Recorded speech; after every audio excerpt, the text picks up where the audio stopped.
tight.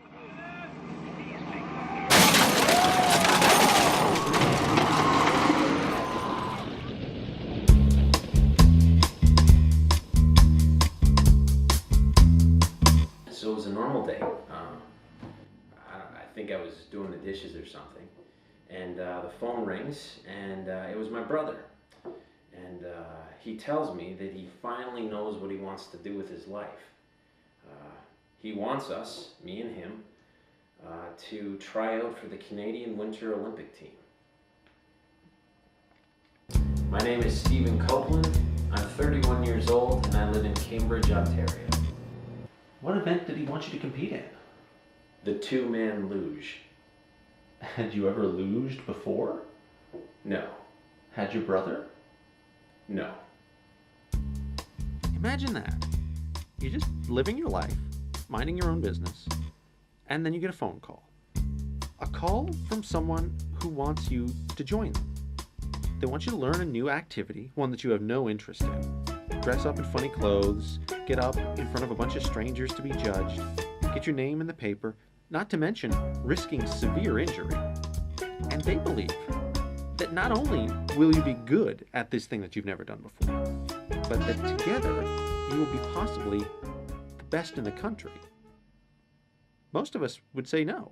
Are you crazy? No. No, of course not. I said yes. Glenn discovers what he really wants to do with his life about 3 times a year. And then he always calls me up to tell me about it. But he's never asked for my help before, at least not like this. Glenn is a very sensitive guy, and I'd never say no to my brother. I'd do anything for him. Are the two of you close? Well, we are identical twins. My name is Glenn Copeland. I'm 31 years old and I work at Self-Share. The luge is awesome. I love the luge. Luge is probably in like my top 5 of all time. Top 5 what? Things of all time. Luge. Glenn suffers from a chronic inflammation of his jaw muscles. Normally it's not a problem, but on the day we recorded this interview, Glenn's jaw had clamped shut, making him a little hard to understand. It's called temporomandibular joint disorder. Temporomandibular joint disorder. My name is Dr. Matthew Norrell. I've been the Copeland family physician for 15 years. We don't know what causes it. We know what causes it. We don't know how to control it. We know how to control it. Glenn chooses not to control it. It's difficult. All he has to do is eat foods that are easy to chew. So Glenn, another question I had for you. Hey, you want to go for a milkshake and wings? We're doing this interview right now.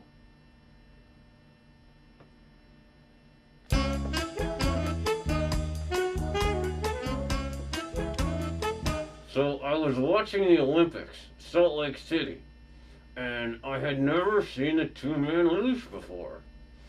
And immediately I saw it and thought, I want to do that with my brother.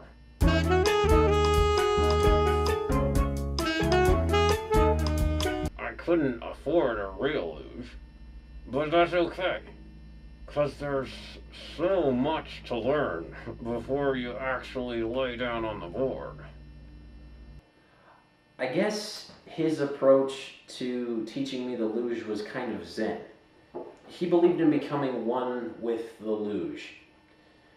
So if we didn't have a sled, that was okay, because when we became one with the sled, it would be as if the sled wasn't even there anyway, or something. So we just laid down in the yard a lot. Wait, so he was teaching you how to luge? Yeah. But he didn't know how to luge himself. No, but he said he felt closer to the sport than me, so that gave him some extra insight. You went along with this? Well, yeah, I mean, I didn't want to hurt his feelings. Okay, listen. I'm gonna need your help. I've done this before.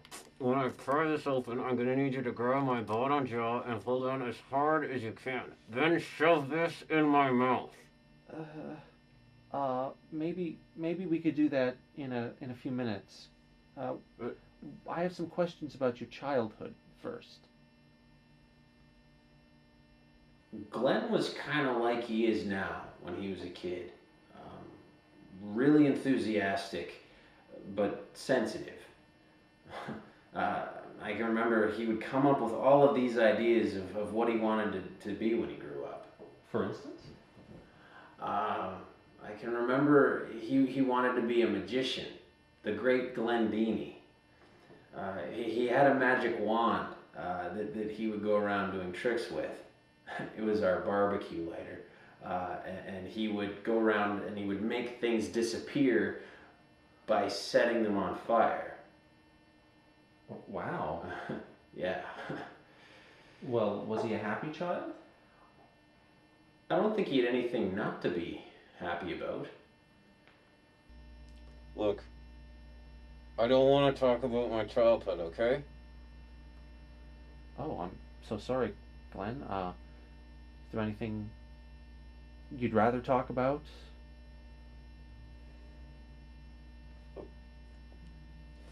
My dad blew his brains out and my mom took off, okay? Oh, I'm so sorry. I was really sorry to hear about your parents. What about my parents? Well, Glenn told me about your father's suicide. Suicide? Yeah, he told me your father shot himself. My dad didn't shoot himself. I just got off the phone with him like 10 minutes ago. But Glenn said he blew his brains out. Blew his... Oh. Mr. Copeland Sr. was a patient of mine. Could you tell us what happened to him? Yes, Mr. Copeland had an undiagnosed brain aneurysm, which is a common enough condition.